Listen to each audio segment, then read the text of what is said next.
네, 반갑습니다. 우리 오늘 강의 같이 함께 나눌 건데요. 제가 화면 공유 하나 하고 같이 보도록 하겠습니다. 혹시 제 목소리가 잘 들리시나요? 네, 감사합니다. 자, 제 목소리가 잘 들리신다 하셔서.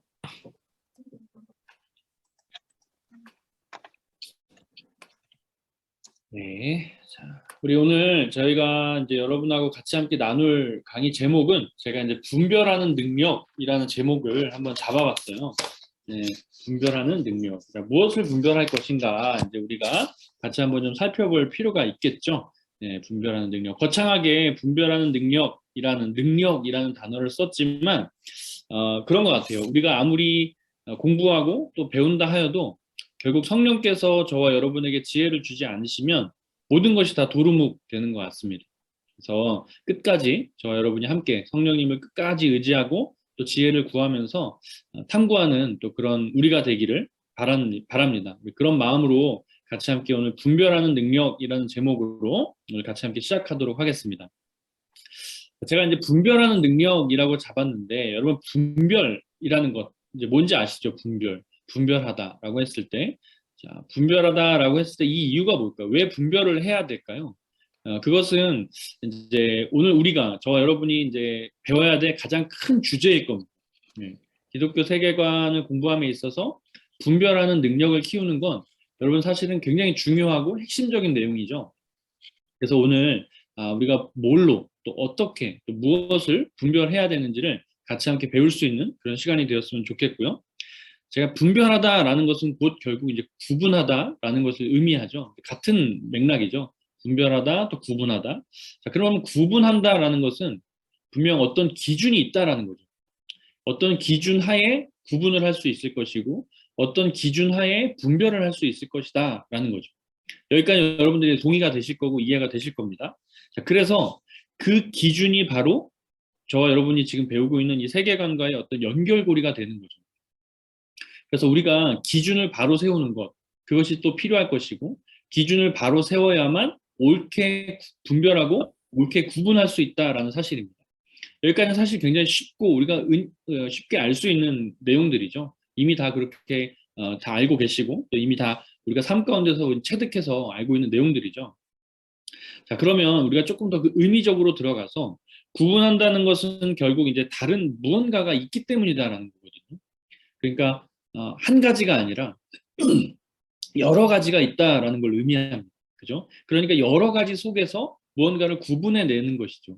그러니까 우리가 인정해야 돼, 우리가 전제해야 될 한 가지는 이 땅에는 또 구분해야 될 우리의 대상에는 여러 가지가 있다라는 거예요. 저와 여러분이 오늘 이 그 분별하는 능력을 갖기 전에 이제 가장 먼저 기억해야 될, 또 전제해야 될 한 가지는 바로 여러 가지가 있다라는 것을 꼭 기억하시길 바랍니다. 그 여러 가지를 이 흐름을 기억해야만 저와 여러분이 이제 따라갈 때 아마 유익할 것 같아요. 자, 그래서 그 여러 가지 중에 다른 무언가들이 있기 때문이다라고 이야기를 했어요. 그래서 이 다른 무언가가 있음을 대전제로 우리가 이제 오늘 이야기를 나눠갈 건데요. 여기에 제가 다 이야기할 수는 없지만 두 가지를 이야기하려고 합니다. 두 가지. 첫 번째는 왜 다른가라는 거예요. 첫 번째는 왜 다른가? 그리고 두 번째는 그렇다면 옳은 것은 무엇인가라는 거예요. 다시요. 첫 번째는 왜 다른가? 그리고 두 번째는 옳은 것은 무엇인가라는 겁니다. 제가 좀 이렇게 컴퓨터를 잘 만져서 이렇게 박주영 목사님처럼 필기도 좀 잘 할 줄 알면 좋겠는데 제가 그 능력이 좀 그 스킬이 좀 부족합니다. 그래서 이제 바로바로 필기를 못해서 너무 죄송한데요. 네, 듣는 걸로 좀 이렇게 여러분들이 필기하시면서 보시면 좋을 것 같아요. 자, 왜 다른가와 그 다음에 옳은 것은 무엇인가? 첫 번째는 왜 다른가라는 겁니다. 우리가 그것을 좀 배워야 되죠. 왜 다른가? 어, 이 다른 것으로 그러니까 다른 것으로 결론 나는 것의 대부분의 그 원인은 바로 해석에 있습니다. 지난 시간에도 이제 박경호 목사님 잠깐 언급하셨지만, 다른 것으로 결론 내어지는 그 결과의 그 원인에는 바로 해석이 있다라는 거예요. 그 원인에 따른 그 해석에 따른 결과가 이제 다름으로 나타나는 거죠. 그래서 여러분 해석이 굉장히 중요합니다. 성경도 마찬가지죠. 저와 여러분이 성경을 읽고 또 성경을 배움에 있어서 성경을 해석하는 것이 굉장히 중요합니다. 그래서 어떻게 해석하느냐에 따라서 그 결과가 달라지는 거예요. 그래서 우리가 저와 여러분이 마치 이제 동일한 세상을 살아가고 있죠. 우리가 동일한 세상을 살아가고 있는 것처럼 보여도 실상은 전혀 다른 세상을 살아가고 있어요. 왜냐하면 지금 이 자리에 있는 31분의 사람들도 한 사람 한 사람이 똑같은 세계에 거하고 있지만 그 실제 우리의 실존은 똑같은 세계에 거하고 있지만 여러분들의 생각과 또 상황과 또 형편과 모든 것들이 다 다른 곳에 있기 때문에 그 다름 안에서 여러분들이 해석되어지는 어떤 그런 것들로 말미암아 여러분의 삶이 또 다른 방향으로 가게 된다라는 거죠. 그 대표적인 예가 바로 종교겠죠. 종교. 그러니까 어떤 한 신학이라고 하죠. 그 신학을 가지고 그 신학 안에서도 어떻게 해석하느냐에 따라서 또 여러 종교가 나누어지고 또 여러 종파가 나누어지고 하는 거죠. 또 더 나아가서 이제 정치가 있겠죠. 정치도 어떤 것을 어떻게 해석하느냐에 따라서 그 정치의 이념과 신념에 따라서 또 이제 파가 갈려지는 거죠. 그런 것처럼 뭐 이제 조금 뭐 비슷하지만 신념도 마찬가지죠. 내가 어떠한 신념을 갖느냐에 따라서 이제 또 그 해석이 달라지겠죠. 같은 상황을 맞닥뜨리더라도 우리가 어떠한 기준, 어떠한 그 신념 혹은 어떠한 것을 어떻게 해석을 하느냐에 따라서 그 결과가 달라진다라는 겁니다. 그래서 동일한 실제에 대한 다른 관점을 가지고 있는 것을 우리가 인정하고 또 그것을 전제하에 간다라고 이제 앞에도 한 번 더 설명을 드렸는데 이걸 우리가 이제 뭐 흔히 말하는 이제 프레임이라고 합니다. 그러니까 구조죠. 우리가 가지고 있는 어떤 그 틀 안에서 해석이 되어지기 때문에 저와 여러분 모두에게는 결국 그 틀이 있다라는 거예요. 어떠한 정확한 틀. 그러면 이제 그런 예로 몇 가지의 좀 그림을 한번 좀 살펴보면 좋겠는데요. 이렇게 세 가지의 그림이 있습니다. 이 세 가지의 그림은 화가가 다르고요. 또 이제 시대가 조금씩 다르고 또 그러나 한 가지 공통점인 건 뭐냐면 같은 주제라는 거예요. 같은 주제가 무엇이냐면 바로 예수님이 제자들과 함께 했던 그 최후의 만찬입니다. 그래서 여기 보면 이제 가운데 그림을 보면 뭐 제가 그림 전문가가 아니라서 뭐다 아주 세세하고 또 전문가의 지식을 가지고 말씀드릴 수는 없지만 이 가운데에 보면 이탈리아의 고도 라벤나라는 곳에서 그려진 이 그림에 보면 물고기가 가운데 있어요. 근데 이제 성경에서도 마찬가지로 또 예수님과의 어떤 그 교제 안에서도 마찬가지로 이 물고기가 되게 중요한 역할들을 하잖아요. 근데 여기서 단순히 그 물고기가 중요한 역할을 하기 때문에 놓았느냐? 그건 아니라는 거예요. 이 지역의 물고기가 이제 뭐 주식처럼 이제 바닷가 근처란가 봐요. 주식처럼 여겨졌기 때문에 이제 최후의 만찬에 물고기 한 마리를 놓고 만찬을 즐기고 있다라고 표현을 한다라는 거죠. 음. 그리고 이제 뭐 옆에 그림들 이제 보시면 알겠지만 레오나르도 다빈치의 그림 우리가 이제 알고 있는 것처럼 그러니까 이 같은 주제를 가지고도 저마다의 화가의 어떤 그 생각과 또 그 가치관과 또 중심의 어떤 두는 어떤 것에 따라서 그림을 표현하기도 이렇게 다른 표현을 할 수 있다라는 거죠. 이것에 정말 그 뭐라 그럴까요? 제목을 놓지 않고 그림만 놓고 본다면 아마 이것을 똑같이 최후의 만찬이라고 볼 사람들이 뭐 얼마나 있을지 모르겠습니다. 여하튼 이런 것처럼 어떤 해석에 따라서 이런 결과들이 또 달라질 수 있다라는 걸 우리가 좀 볼 수 있겠죠. 자, 그러면 이것이 이제 어떻게 발전되어져서 이렇게 나타나는가 보니까 바로 이렇게 발전돼서 나타난다라고 봐요. 이것이 이제 세계관이 주는 영향인데 세계관의 발전은 가치 체계를 만들어내고 가치 체계에 의한 행동 양식을 만들어낸다라고 이야기를 했습니다. 그러니까 이제 세계관이 가장 중심에 있고요. 그 세계관을 통해서 그 한 사람의 어떤 가치가 이제 나오는 거죠. 좀 더 큰 넓은 범위로. 그리고 그 가치가 결과적으로 어떻게 나타나냐면 그 사람의 행동으로 나타난다라는 겁니다. 그래서 이제 한 사람의 어떤 인생 속에 그 사람이 어떤 행동을 하기까지 이제 우리의 삶에서 그 행동을 하기까지 이 세계관과 또 그 세계관으로 말미암은 어떤 가치가 그 행동에 영향을 준다라는 거죠. 뭐 이거는 우리가 삶을 살아가면서 여러분들이 많이 깨닫고 또 사람들을 통해서 겪으시면서 많이 보셨을 그런 내용들인 것 같아요. 그래서 우리가 좀 이제 가장 최근에 이런 비슷한 이제 우리 경험들을 한번 이야기해 보면 여러 가지가 있겠지만 이제 코로나 시국에 가장 좀 우리가 경험했던 한 가지 좀 되게 특별했던 한 가지가 있다면 아마 마스크 아닐까 생각해요. 마스크. 서양의 사람들은 마스크 쓰는 걸 굉장히 거부합니다. 이건 중병이나 이제 뭐 되게 죽을 병에 걸린 사람들만 쓰는 것처럼 여기거든요. 병원에서만 써야 된다라고 말을 합니다. 그래서 그 사람들은 이제 마스크를 쓰고 나올 바엔 나오지 마라. 병원에 입원해라. 이렇게 보는 거죠. 근데 동양의 사람들은 또 이제 저와 여러분, 우리 한국 사람들은 쉽게 마스크를 썼잖아요. 코로나 처음 터졌을 때. 서양 사람들은 마스크를 잘 안 썼거든요. 그래서 여러분 뉴스로 많이 접하셨겠지만, 이제 뭐 마스크 때문에 막 싸우기도 하고, 그죠? 물론 막 다툼이 일어나기도 하고 했던 모습들 보이시죠? 보셨죠? 이제 그런 것처럼 어떤 한 가지 별거 우리가 생각할 땐 별것 아니지만 그들에게는 굉장히 중요한 그런 거였던 것 같아요. 그래서 실제로 마스크를 쓰고 돌아다니는 이제 동양인들을 보면 멀리하고 막 괜히 막 이렇게 좀 인종차별 하듯이 좀 그런 모습들이 있었다라고들 하잖아요. 이제 그런 것처럼 어떤 하나의 결과로 나타나는 거죠. 이건 비단 마스크뿐만이 아니라 되게 많은 영역에서 이런 일들이 굉장히 우리 삶 가운데서 비일비재하게 일어나고 있죠. 아마 한국 사회, 같은 한국 사회 안에서도 이런 일들이 여러 가지가 있을 겁니다. 제가 그 많은 예들을 다 찾을 수는 없지만 아마 여러분들이 한 번쯤 이렇게 생각해 보시면 그런 것들이 아마 있을 거예요. 그러한 이제 어떤 행동에 나타나는 것이 이 세계관에 이루어진다라는 거죠. 또 좀 이제 기독교적인 관점에서 우리가 좀 바라볼 수 있는 또 하나의 예는 이제 선교사의 예라고 할 수 있죠. 여러분들 이제 선교사님들이 이제 파송을 받아서 그 지역으로 이제 선교하러 가시잖아요. 그러면 이제 보통 뭐가 가장 이제 큰 이제 그 충돌이 일어날까요? 바로 그 문화관, 그 가치관의 가장 큰 충돌이 일어나죠. 그들의 삶의 문화에 녹아들기가 쉽지 않거든요. 뭐 예를 들어 30평생, 40평생을 이제 한국적인 어떤 문화 속에서 살던 사람이 다른 문화, 다른 세계의, 다른 나라에 있는 사람들의 문화를 따라가기란 결코 쉽지 않을 것 같습니다. 우리 삼일교회도 선교를 하고 있지만, 삼일교회가 나아가는 선교들 중에 뭐 여러 가지 이제 나라들이 있잖아요. 그 여러 나라들 중에 과연 우리가 정말 잘 녹아질 수 있는 나라가 몇이가 있을까요? 오랜 시간 했었지만, 오랜 시간, 대략 한 20년이죠. 대만만 해도.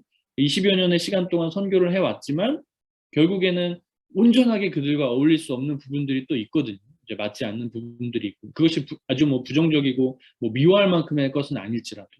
네. 그런 것처럼 다른 어떤 이제 행동 양식, 다른 어떤 결과들로 말미암아 이제 그 다름이 이제 나타나는 거죠. 이제 그것도 하나의 문화의 한 예죠. 그래서 그런 경험들을 하다 보면 우리 안에 어떤 깨달음이 주어지냐면 이제 자신의 세계관이 절대적인 것이 아니다라는 걸 깨닫게 됩니다. 내가 가지고 있는 내 가치가, 내가 가지고 있는 이 세계관이 가장 절대적인 것은 아니구나라는 것을 깨닫는 거죠. 여러분, 그것을 깨달아가면서 조금 더 성숙의 단계로 나아가는 겁니다. 어린아이들일수록 자기가 가진 생각이 옳다라고 더 강조하고 막 고집부리기 쉽거든요. 여러분들이 어린아이를 만나보면 알겠지만 여러분들이 생각하기에 저건 답이 아닌데 아이들이 팍팍 우길 때가 있어요. 그 아이들은 그 아이들의 그 세계관이 고기에밖에 없었기 때문인 거죠. 경험 자체가. 예. 그런 것처럼 우리의 어떤 세계관을 이해하고 바라보는 데 있어서 내 세계관이 절대적인 것이 아니다라는 걸 깨닫는 순간 바로 우리의 성숙은 더 깊어지는 겁니다. 뭐 조금 여담이긴 하지만 여러분 그 이러한 깨달음의 가장 쉽고 빠른 길은 무엇인지 아십니까? 가장 쉽고 빠른 길은 바로 사랑하는 거예요. 세계관이 어떤 그 세계관이 충돌했을 때 이 세계관을 가장 잘 이렇게 받아들일 수 있는 수용할 수 있는 가장 빠른 방법은 바로 사랑입니다. 여러분들 뭐 연애나 이제 뭐 결혼하셨고 했지만 이제 친구들을 사귀어 봐도 마찬가지죠. 내가 좋아하고 내가 사랑하는 사람들의 어떤 그 다름, 그 다른 문화, 다른 것들을 받아들이기는 쉽죠. 사랑하기 때문에. 사랑이라는 것 때문에 받아들일 수 있게 되는 거죠. 네. 뭐 뒤에 가서 또 잠깐 이런 이야기를 할 수 있을 것 같은데요. 이거 기억해 놓으시면 좋을 것 같고요. 자, 그래서 이제 이 세계관이 어떻게까지 우리 가운데 이제 발전이 되냐면 이렇게까지 발전이 됩니다. 제가 한번 읽어드릴게요. 이러한 것들은 무의식 속에 존재하게 되어 상대화하지 못하고 나의 것을 절대적인 진리라고 확신하게 되는 지경에까지 이른다. 어, 결국 이 말을 조금 더 이제 다른 말로 이렇게 돌려서 이야기해 보면 고집이라고 보일 수 있겠죠. 네, 고집도 이 세계관의 어떤 그 고착에서 시작된 거죠. 누군가가 고집을 부리는 것도 무의식 중에 이것이 절대적인 것이라고 이제 여겨지는 거예요. 확신하게 되는 거예요. 그러다 보면 그것을 관철시키기 위해서 끝까지 나의 고집을 부려가는 거죠. 조금 더 정리하면 이렇습니다. 여러분, 세계관이라는 건 경험 플러스 이성이라는 거예요. 다시 한 번 더 말씀드릴게요. 세계관이라는 건 경험과 이성이 합쳐졌을 때 일어나는 거죠. 경험 플러스 이성.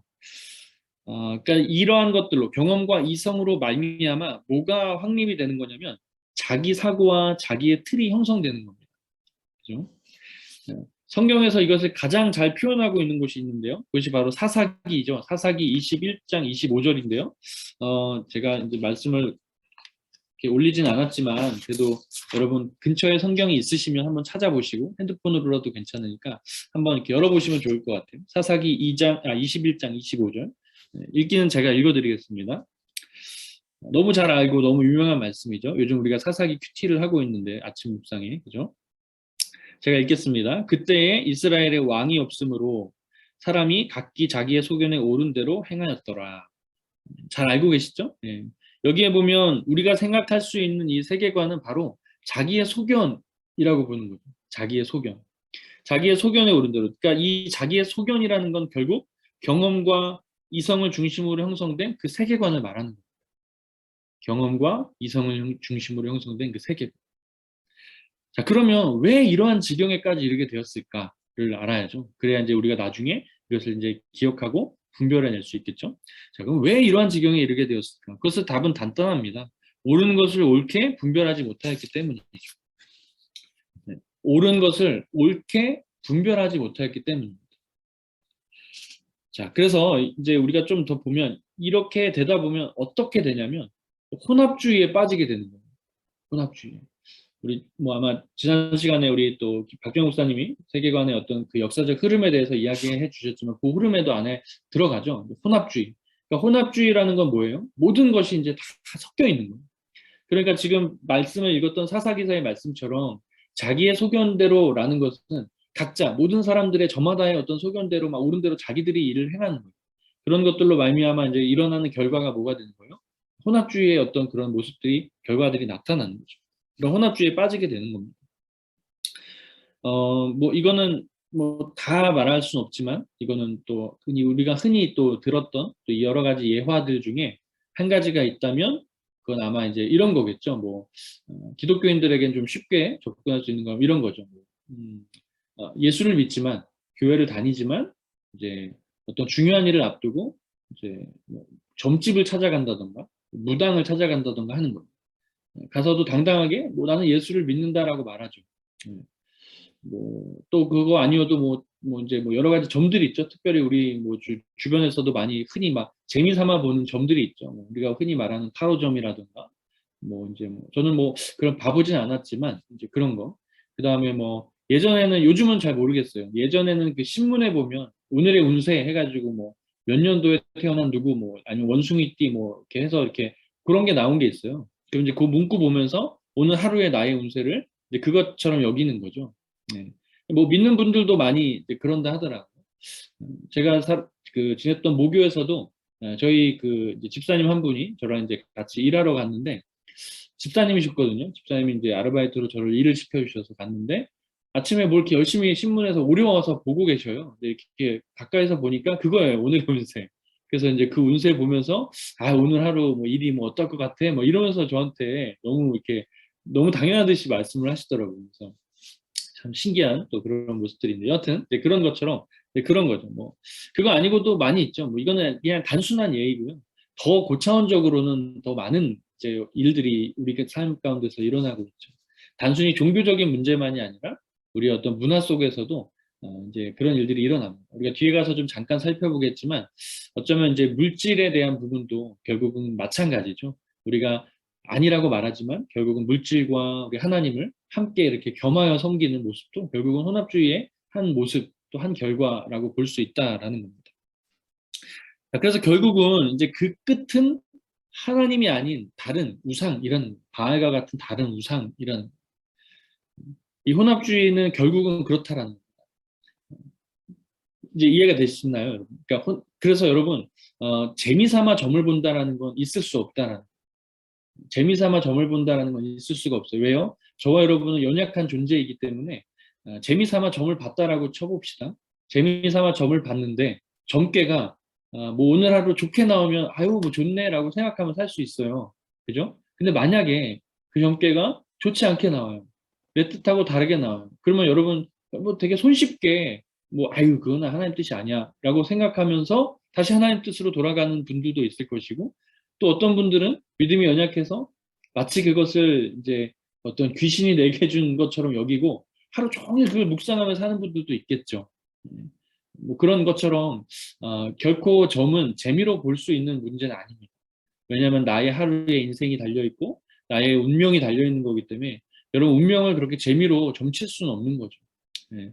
그렇기 때문에 가능하다면 이러한 점괘들, 이러한 것들을 보는 건 기독교인으로서는 사실은 용납할 수 없는 또 그런 모습이지 않을까 생각도 해봅니다.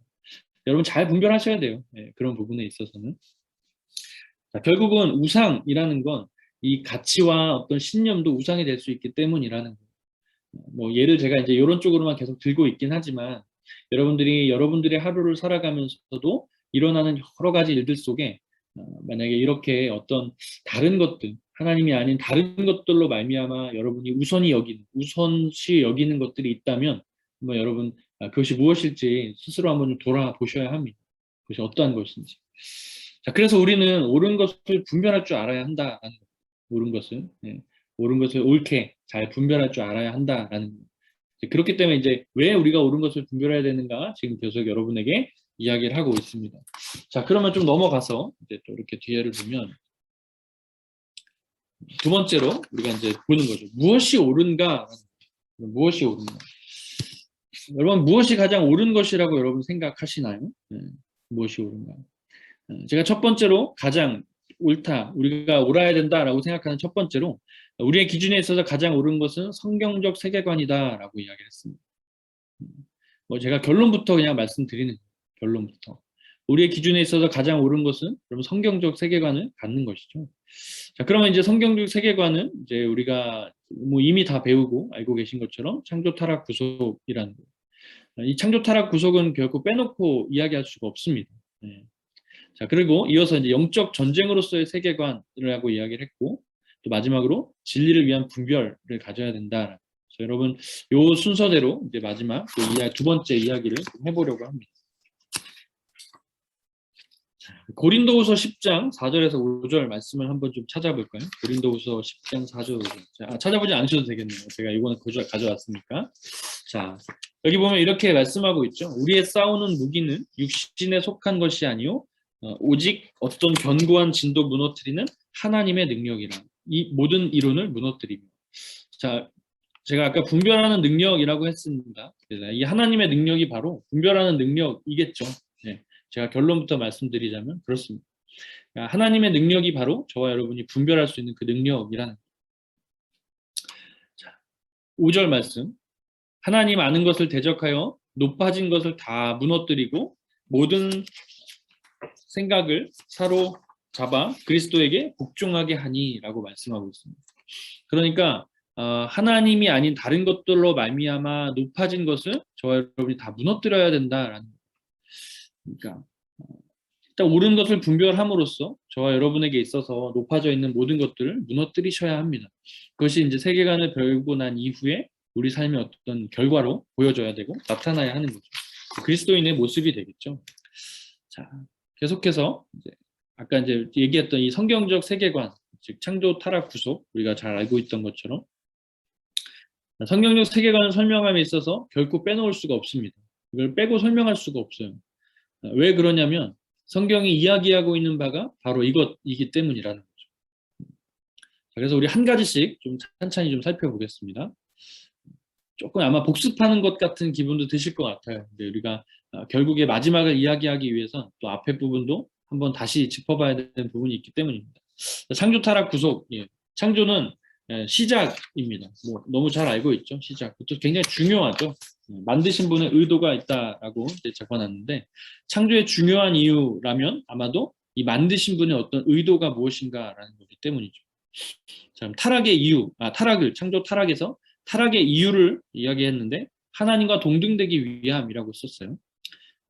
타락한다라는 건 하나님과 동등되기 위함이라는 어떤 방탕한 그런 개념이 아니라 하나님과 동등되기 위한 모든 것이 바로 타락이라는 거죠. 그리고 마지막으로 이제 구속, 그래서 이제 결론 이야기했는데 회복을 위한이라고 말을 했습니다. 결국 회복을 말하는 거죠. 그러면 이제 이어서 하나씩 볼게요. 첫 번째 이제 창조예요, 창조. 자, 여러분 세계관을 분별하기 위해서, 분별하는 능력을 저와 여러분이 갖기 위해서 정말 중요하게 여겨야 될 것이 있어요. 그것이 무엇이냐면 바로 이 두 가지를 기억하는 거예요. 첫 번째는 하나님의 창조는 선한 것이다 라고 말씀을 드리고, 두 번째는 창조하신 모든 것이 선한 것이다. 자, 여러분 한번 이 한 문장 한 문장씩 한번 살펴볼게요. 첫 번째, 하나님의 창조는 선한 것이다. 여러분 동의하시나요? 네, 동의하시겠죠? 하나님의 창조는 선한 것이다. 자, 그럼 여러분에게 물을게요. 두 번째 이야기예요. 창조하신 모든 것이 선한 것이다. 여러분 동의하십니까?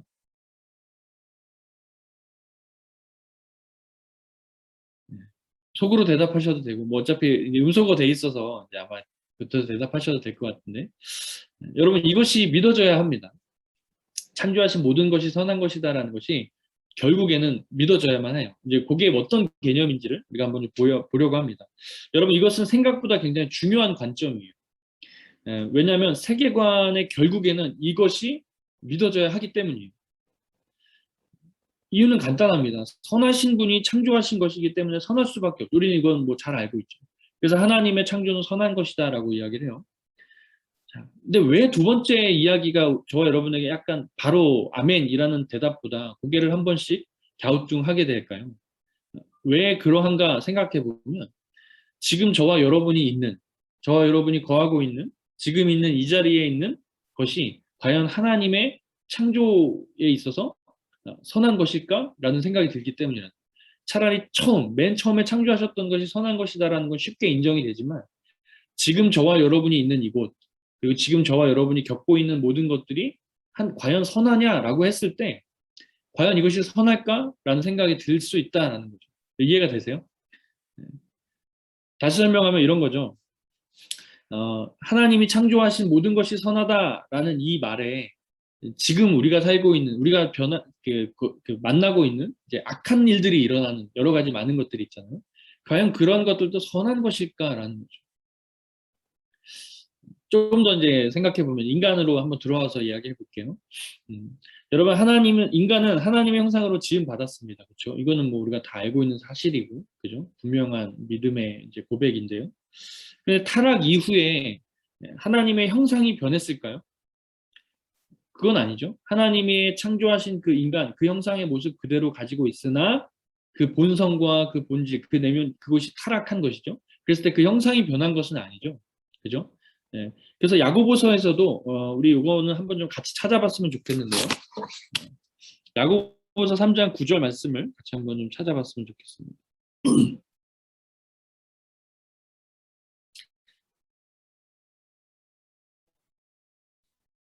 야고보서 3장 9절에 제가 읽을게요. 이렇게 말씀하고 있어요. 이것으로 우리가 주 아버지를 찬송하고 또 이것으로 하나님의 형상대로 지음을 받은 사람을 저주하나니.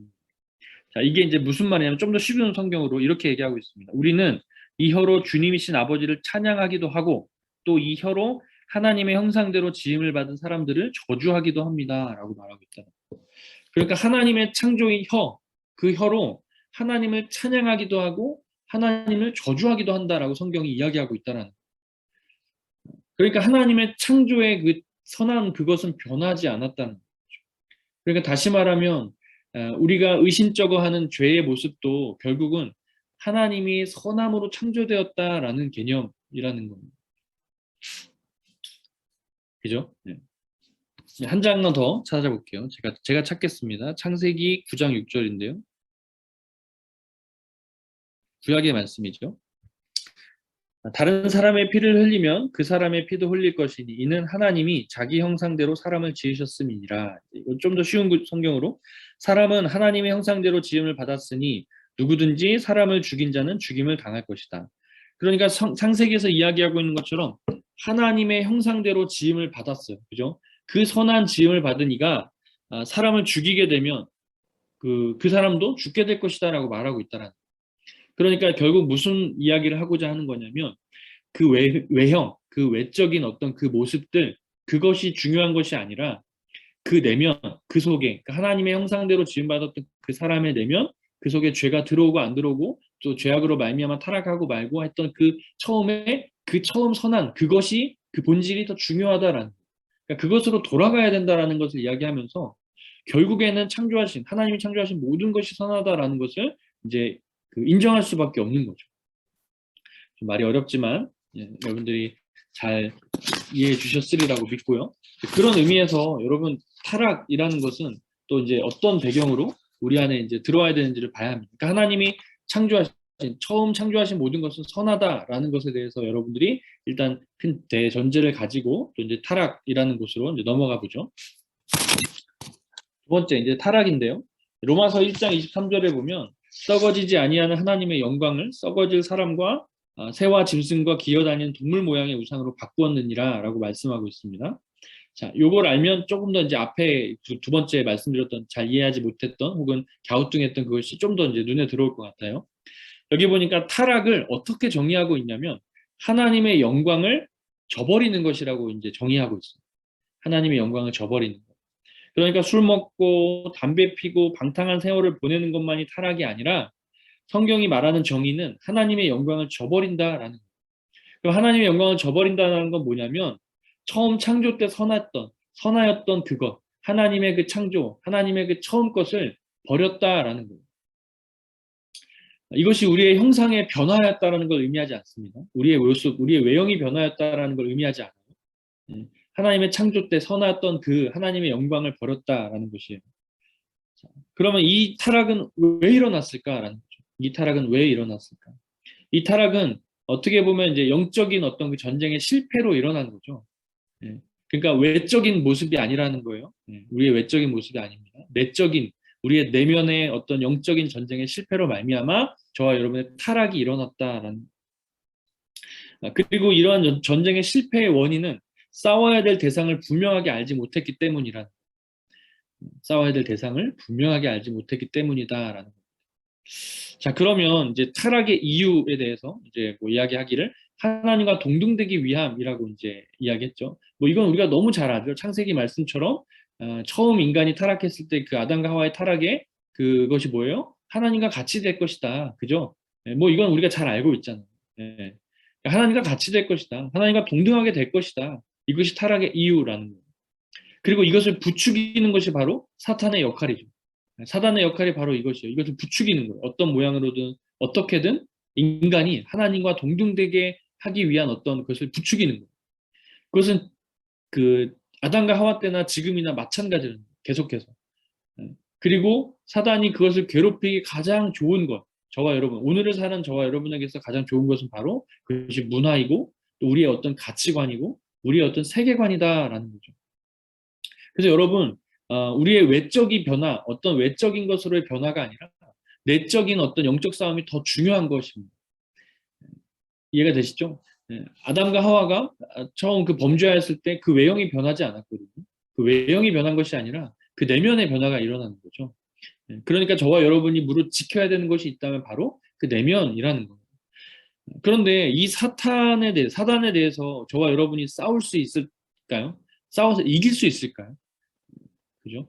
아마 누구도 장담할 수 없죠. 그래서 여러분 시험은 피하라고 하잖아요. 다가오는 시험은 피하라고 말해요.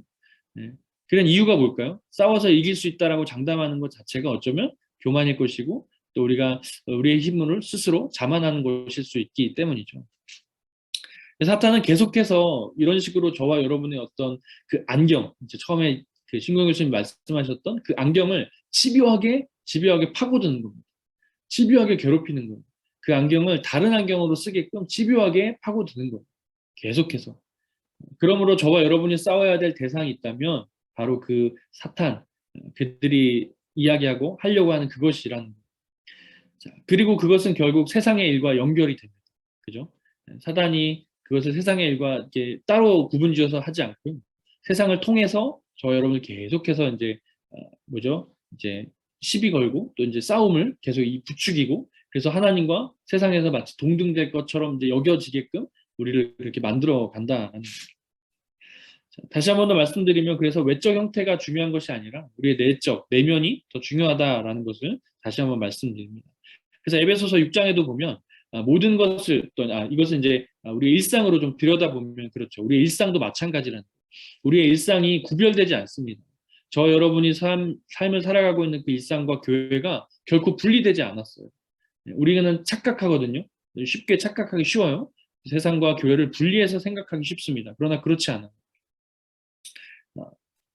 하여튼 이건 뒤에서 한 번 더 보겠습니다. 자, 그러면 이제 계속해서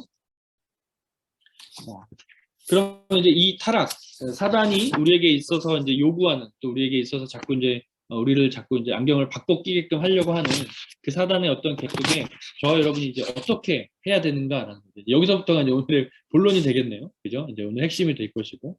자, 결과적으로 이제 회복을 위한이라고 했습니다. 구속에 있어서 회복을 위한. 자, 그러면 이제 이 회복을 위해서 저와 여러분이 어떻게, 어떤 것을 바라보고 또 어떠한 능력을 가져야 되는지 한번 보고자 합니다. 회복을 위해서 먼저 우리가 기억해야 될 세 가지가 있어요. 네, 우리가 먼저 기억해야 될. 제가 여기다 이제 타 종교와 타 세계관에 대한 세 가지 관점이라고 이야기를 했는데, 제목을 붙여봤는데, 뭐 타 종교라고 했지만 타 세계관도 마찬가지입니다. 이거는 이제 일단 통일을 드렸어요. 먼저는 타 종교로 보고, 그 다음에 이제 타 세계관. 자, 먼저 볼게요. 타 종교는 전적으로 사탄의 작품인가? 라는 질문에 여러분들 무엇라 대답하실 수 있겠습니까? 타 종교라 하면 이제 기독교가 아닌 다른 모든 종교를 말하겠죠. 네, 모든 종교, 그러니까 기독교가 아닌 타 종교는 전적으로 사탄의 작품일까요? 사탄의 작품이겠죠? 그죠? 사탄의 작품이에요. 그러나 사탄의 작품이어서 전적으로가 중요합니다. 전적으로 사탄의 작품인가라고 했을 때 그렇지 않다라는 거예요. 네, 전적으로 했을 때. 왜냐하면 여기에 뭐가 있냐면 부분적인 진리가 있다라. 여러분 이게 좀 납득이 되십니까? 이해가 되세요? 타 종교에 부분적인 진리가 있다고? 라는 것에 여러분 동의가 되십니까? 예를 들어 이제 우리가 흔히 말하는 이제 천주교, 우리가 이제 생각하는 천주교에도 부분적으로 이제 진리가 있죠. 이게 이제 세 번째 가면 조금 이제 명확하게 드러나는데요. 뭐 다른 것도 마찬가지죠. 예를 들어 말씀, 성경을 기반으로 해서 나타난 이단들은 어쩌면 그 안에 전부가 아니죠, 당연히. 그러나 부분적으로는 이제 마치 교회, 기독교의 어떤 성경적인 내용들을 가지고 왔기 때문에 그 안에 이제 또 들어가는 것들이 있다라는 거예요. 예를 들어 하나님의 어떤 무엇, 뭐 이런 것에 대해서, 성품에 대해서 이야기하고, 이건 뭐 깊이까지 생각하실 필요는 없을 것 같고요. 여하튼 이제 그런 것이 있다라는 거예요. 우리가 이 관점을 기억해야 되고, 두 번째는 타종교는 하나님이 기독교를 위해 만들어 놓은 작품인가라는 질문이에요. 이건 무슨 질문이냐면, 어, 복음, 그러니까 우리가 이야기하고 있는 기독교, 이 복음을 더 이해하기 쉽게 하기 위해서 하나님 일부러 타종교를 만들어놔서 그것과 비교하게 하시는 건가? 기독교 안으로 들어올 수 있게끔 이걸 이용하게 하시는 건가라는 어떤 견해들이 있다라는 건데, 뭐 이건 이제 좀 어렵지만 이렇게 생각하면 됩니다. 어떤 종교들에 따라서 구원, 그러니까 구원, 복음의 말미암아 이제 유일한 길이 하나 있다라고 말하는 것이 이제 기독교. 저와 여러분이 믿고 있는 기독교죠. 이제 복음주의죠. 유일한 길. 그 다음에 이제 또 그러니까 어떤 그 구원에 이르는 마지막 그 종착지죠. 천국 구원에 이르는 그 유일한 길을 가진 것이 기독교고요. 그 다음에 이제 여러 개 몇 가지의 길 중에 최선의 길이 있다라고 보는 게 이제 카톨릭. 좀 더 쉽게 얘기하면 그렇습니다. 그리고 마지막으로 모든 종교의 모든 길이 있는데 다른 여러 가지 길들이 있는데 그 중에 하나이다라고 보는 게 이제 모든 이제 종교들이 다 가는 어떤 그런 길이다라고 보는 거니까 구원으로 가는 진리로 가는 이제 여러 가지 길이 있다라고 보는 거죠. 우리의 입장은 뭐예요? 우리의 입장도 아니죠. 우리의 진리는 뭡니까? 유일한 길 한 가지밖에 없다라는 것이 이제 우리의 입장이고 이것이 이제 우리가 바라봐야 되는 거죠. 그렇기 때문에 여기에 우리의 세계관의 어떤 이제 중심이 여기에 있는 거죠. 들어가는 거죠. 자, 마지막으로 타종교를 일반 계시에 대한 반응의 발로로 보는 것이라고 이제 정리를 했어요. 이게 무슨 이야기냐면 이제 타 종교의 어떤 그 출발점이 이제 어떤 하나님이 창조해 놓은 그 창조 아래서 이루어졌다라는 거예요. 그러니까 이것을 하나님이 창조하셨다라는 것이 아니라 하나님의 어떤 창조 아래에 일어나는 여러 가지 일들 속에서 이 타종교가 나타나고 이 타종교가 드러났다라는 거예요. 그래서 이것을 이제 어떤 하나님의 우리가 이제 알고 있는 것처럼 일반 계시가 있고요. 이제 특별 계시가 있죠. 일반 계시 안에 이것이 어떤 그 결과로 드러났다라는 거죠. 그렇기 때문에 이것이 그 전적으로 사탄이 만든 작품이 아니라 그 안에 부분적으로 하나님의 어떤 그 이제 뭐라 그러죠? 이제 그 진리가 들어갈 수밖에 없다라는 겁니다. 우리가 이거를 기억하셔야 돼요. 그래서 이걸 기억해야 이제 앞에 얘기했던 것처럼 다른 것에 대한 좀 이제 이해가 되는 거죠. 여기를 이제 타 종교를 타 세계관으로 바꾸면 또 좀 더 이해가 되실 겁니다. 네, 이 뭐 세계관은 나중에 좀 더 이야기하겠지만, 어쨌든 이제 그런 맥락에서 알아볼 수 있는 거죠. 하나 더 보면 이제 우리가 이제 구속 회복을 위해서 이제 우리가 봐야 될 것이죠. 제일 중요한 한 가지입니다. 그것이 무엇이냐면 이 사탄과의 영적인 전쟁을 앞두고 있고 또 이미 싸우고 있는 저와 여러분에게 있어서 아주 중요한 세 가지 이제 그 관점을 이제 아까 이야기를 했어요. 예, 그것을 어떻게 바라보는가? 그것을 바라본다라고 한다면 우리가 가져야 될 것은 바로 이것이라는 것이 뭐예요? 바로 계시라는 거. 아까 이제 일반 계시 안에 주어진 그런 어떤 진리라고 말씀을 드렸어요. 그건 이제 그것도 진리죠. 진리죠. 그러나 저와 여러분에게 임한 아주 특별한 계시가 있다라는 거예요. 이것이 바로 유일한 길이라는 거예요. 복음, 그죠? 그거는 진리로 가는 유일한 길. 예. 그것이 뭐예요? 바로 예수 그리스도이고 말씀이라는 거죠. 그래서 이제 좀 더 쉽게 구분해 놨는데 기독교 세계관과 이제 타 종교와 타 세계관을 좀 비교했을 때 이렇게 갈라지는 거예요. 기독교에는 뭐가 있습니까? 계시, 즉 하나님의 말씀이 있는 것이고요. 타 종교에는 그것이 없어요. 그렇기 때문에 어떠한 일이 일어나냐면 기독교 세계관은 성경을 가지고 판단을 합니다. 그죠? 그런데 타 종교는 뭘 가지고 판단하냐? 이성과 상식만으로 판단한다는 거예요. 그러니까 이성과 상식만으로 판단을 하다 보니까 어떤 일이 일어나요? 아까 맨 처음에 우리가 살펴봤던 것처럼 사사기 말씀처럼 각자의 자기의 소견에 옳은 대로 판단하게 되는 그런 일들이 일어난다라는 거죠. 그리고 결과적으로는 어떤 일이 일어나냐면 기독교 세계관은 결국 온전함으로 이루어집니다. 온전함의 결과로 나타나는 거죠. 그리고 타종교 세계관은 제한적이고 왜곡되게 나타납니다. 이것이 왜 제한적이고 왜곡되게 나타나냐면 그 시대마다 다르기 때문이라는 거예요. 그 시대마다. 판단의 기준이 다르고요. 그 시대마다 배경이 다르기 때문이에요. 그러면 이제 맨 앞에 설명드렸던 왜 이것을 이제 보았던 그 기억가 나시죠? 네, 분류하는 것. 왜 이것이 이제 그죠? 구분되어져야 되는데 이것이 어떻게 막 편단되어지고 이제 나눠지는 것. 그죠? 왜냐하면 바른 기준이 없기 때문에. 근데 우리는 저와 여러분은 기독교적 세계관을 가치를 가지고 있는 저와 여러분에게는 뭐가 있기 때문이요? 하나님의 말씀, 성경, 그 계시가 있기 때문이다라는 거예요. 그렇기 때문에 온전하게 결과를 가져올 수 있다라는 겁니다. 자, 이 계시를 주신 이유는요, 단순해요. 인간의 능력이 부족하기 때문이에요. 하나님께서 저와 여러분에게 특별한 계시 말씀을 주신 이유는 인간의 능력이 부족하기 때문이에요. 인간의 능력이라는 건 스스로 자정하기, 스스로 죄를 그죠? 자정하기 능력이 부족하기 때문이에요. 부족하다기보다 없는 거죠. 네. 오직 예수 그리스도로만 가능하기 때문에. 그리고 또 하나는 진리를 알기에 부족하기 때문이라는. 인간인 저와 여러분은 진리를 알기에도 부족하기 때문에 그죠? 이제 예수께서 하나님께서 이 땅에 말씀 그 계시를 보여주시고 나타내 주셨다라는 겁니다. 이제 거의 다 왔는데요. 우리 이제 한번 더 보면 이렇습니다. 그래서 저와 여러분이 타 세계관을 배워야 하는 이유가 이제 나타나는 거죠. 결국은 뭡니까? 분별을 위해서 배워야 되는데요. 제일 중요한 것은 이제 옳은 세계관과 또 계시 그 말씀을 배우는 거예요. 네. 자, 여기서 이제 타 세계관을 배워야 되는 이유를 두 가지를 말씀을 드렸어요. 첫 번째는 전도를 위해서, 그리고 두 번째는 복음의 변증을 위해서. 전도를 위한 것은 단순하죠. 단순하다기보다 우리가 다 알고 있는 마태복음 마지막 그 예수님의 지상 명령이죠. 그죠? 마태복음 그 마지막 예수님의 지상 명령을 통해서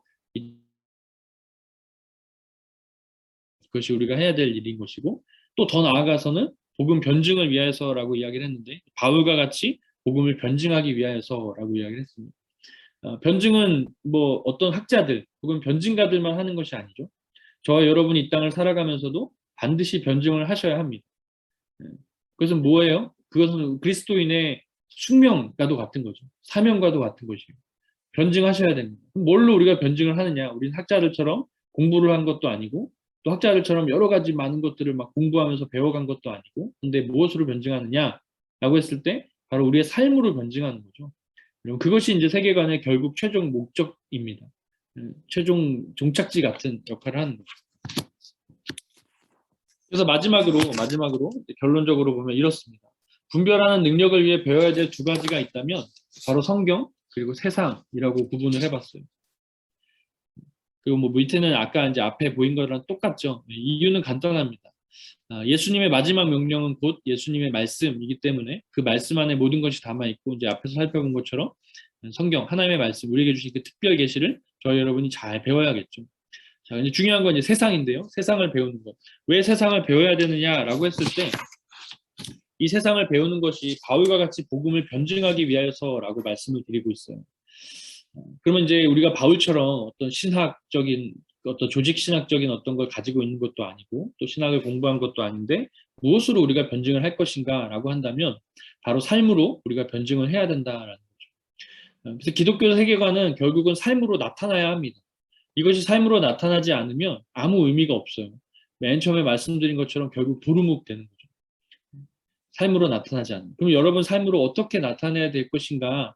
이제 그것이 저와 여러분이 해야 될 숙제라는 거죠. 그 숙제를 위해서 이 두 가지를 여러분들이 배우셔야 한다. 첫째는 성경이고요. 둘째는 세상이라는 거예요. 세상을 배우는 건 뭐 여러 가지 많은 게 있겠지만, 뭐, 앞에서 제가 타 종교, 타 세계관을 배워야 된다라고 이야기했지만, 뭐, 우리가 굳이 타 종교와 타 세계관을 그렇게 막 배울 필요는 없는 것 같고, 세상만이라도 우리가 배워야 되죠.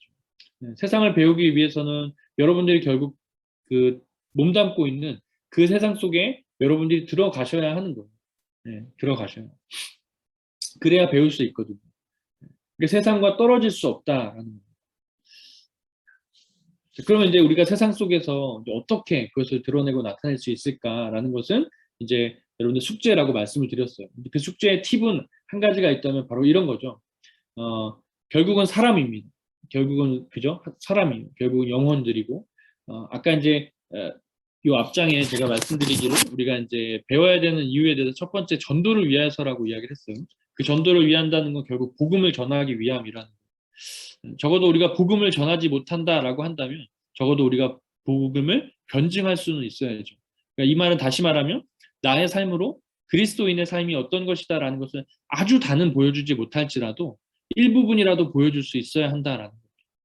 그럼 그 일부분을 우리가 어떻게 보여주느냐? 바로 이제 어떤 뭐 쉽게 이야기하면 어떤 그 성실함, 뭐 신실함, 뭐 진실함 이런 걸로 보여줄 수 있겠죠. 뭐 의로움, 뭐 이런 것들로 그죠? 이거는 이제 사실 되게 어렵고 너무 디테일한 부분이지만 여러분들이 어떤 것을 선택하고 어떤 것을 바라보느냐에 따라서 아마 그 결과가 나타날 것 같습니다. 예를 들어서 여러분들이 몸담고 있는 직장에서 여러분들이 어떤 불의를 보았을 때 여러분들의 어떠한 반응으로 나타나느냐에 따라서 여러분들의 그 세계관이 어디에 있는지 또 어느 지점에 있는지 볼 수 있겠죠. 또 여러분들이 혹은 가정이나 혹은 이제 여러분들 개인에게 있어서 여러분들이 어떤 이제 성경적이지 않은 무언가를 바라보았을 때 여러분들이 과연 어떤 행동을 할 수 있을까라는 것도 여러분들의 그 세계관이 대략 어느 지점에 있는지 혹은 어떤 이제 상태에 있는지를 바라볼 수 있겠죠. 네. 그런 것처럼 우리가 한번 좀 여러분들이 한번 여러분들의 삶을 좀 들여다보고 돌아봤으면 좋겠습니다. 그래서 지금 내가 있는 이곳, 지금 내가 속한 내 직장, 지금 내가 속한 이 가정에서 나는 어떤 위치에 있고 또 나는 무엇을 위하여 이것을 하고 있는가라고 생각해 볼 필요가 있겠죠. 그리고 또 나는 어떻게 앞으로 살아갈 것인가를 여러분들이 한번 고민해보고 생각해 볼 필요가 있겠죠. 네. 제가 이제 여러분에게 이야기하고 나눈 것은 여기까지가 전부입니다. 이제 그 말씀드린 것처럼 여러분들이 해야 될 숙제가 바로 거기에 있다라는 거예요. 그래서 오늘 우리가 이제 조별 모임을 통해서 잠깐 좀 나눌까 생각을 했지만 여러분들이 이제 조별 모임 나누는 것에 대해서 좀 이렇게 좀 어려움이 있으셔서 제가 이제 이 자리에서 좀 같이 한번 나눴으면 합니다. 그래서 우선 이제 다시 좀 정리해서 우리가 좀 말씀을 이제 그 강의를 마치고 좀 이렇게 좀 나눔을 같이 한번 하고 싶은데요. 어, 여러분들이 배워야 될 두 가지 성경과 세상이라고 말씀을 드렸어요. 그래서 여러분들이 이 땅을 살아가면서 성경은 우리가 뭐 교회를 통해서 배울 수 있겠죠. 여러분들이 속해 있는 그죠? 공동체를 통해서 하나님의 말씀을 배워야 될 것이고요. 세상을 배우는 거에 있어서 여러분들이 기억해야 될 것이 있다면 과연 여러분들이 속한 세상이 어디인가라는 여러분들이 속한 세상 어디를 보느냐라는 직장일 수도 있고 학생들은 학교일 수도 있고요. 그다음에 뭐 예를 들어서 이제 또 뭐죠? 이제 뭐 어디가 가정이면 또 가정이 있겠죠. 그래서 지금 좀 이렇게 여러분들이 한번 이제 그 노트에 한번 좀 이렇게 기록해 보셨으면 좋겠어요. 여러분들이 있는 그곳, 여러분들이 지금 있는 그곳이 어딘가를 머리로만 생각하지 마시고요.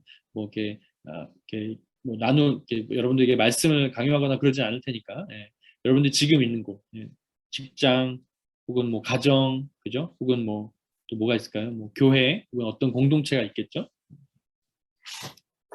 이렇게 좀 그렇게 구분을 했다면 여러분들이 지금 좀 집중하고 싶은 것을 좀 바라봤으면 좋겠어요. 지금 집중하고 싶은 것. 예를 들어 직장이라면 직장, 혹은 이제 가족이라면 가족, 뭐 이렇게 여러분들이 집중하고 싶은 것. 그렇다면 거기에 여러분들의 위치는 어떤가라는 거죠.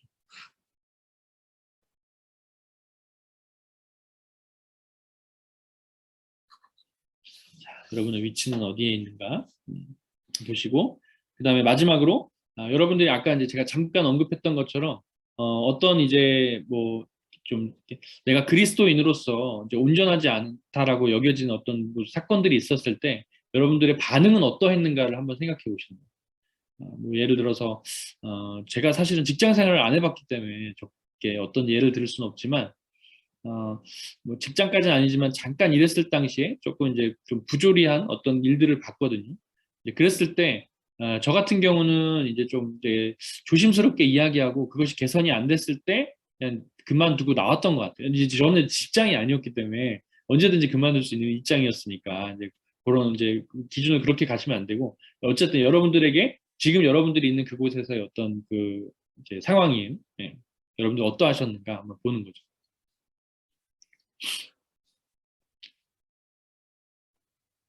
한번 생각해서 한번 적어보십시오.